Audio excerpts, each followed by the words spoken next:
Minta afiat, afiat, afiat. Zikirlah banyak-banyak. Dan minta kesihatan. Minta kesihatan. Jadi bila nak minta kesihatan ini, kata Rasulullah, waktu selepas azan, sebelum qamat, minta. Apa yang harus diminta ya Rasulullah? Sahabat tanya. Minta afiat, afiat, afiat. 3 kali dia cakap. Afiat, afiat, afiat. Sihat, sihat, sihat. Jadi pergi masjid, nak sembahyang Jumaat ke, nak sembahyang ke.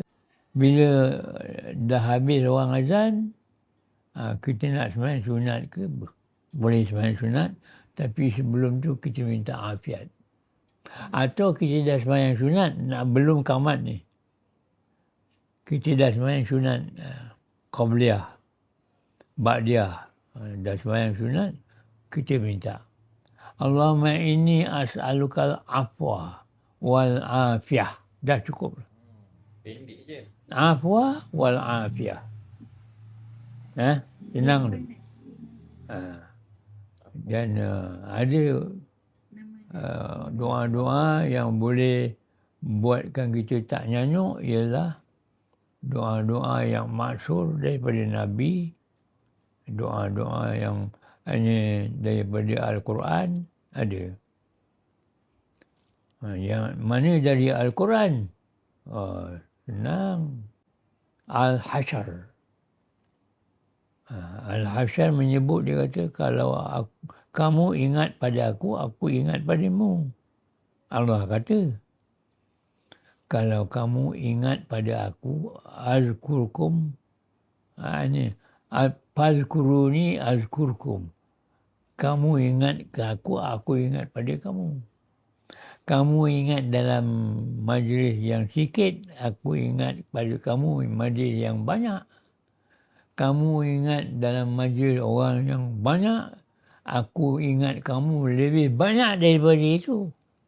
Itu janji Allah.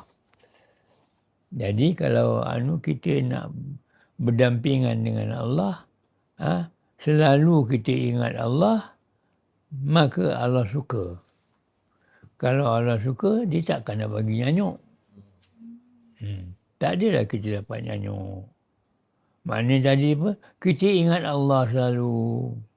Macam mana nak ingat Allah? Senang. Macam tadi satu contoh. Semuanya baca Bismillah ke, Allahu Akbar ke, semua itu mengingat pada Allah. Masuk rumah, Assalamualaikum, sebut nama Allah dulu. Nak keluar rumah, Bismillah, tawakkaltu ala Allah. Senang. Ingat Allah kan? Jadi kalau kita selalu ingat Allah, Allah kata, aku ingat pada engkau. Jadi kalau kamu susah, kamu sakit, kamu tak berdaya, aku ingat padamu, tu dia. Aku bagi kamu kesihatan yang boleh, kamu boleh segar balik. Ingat, Allah yang menghidupkan, Allah yang mematikan.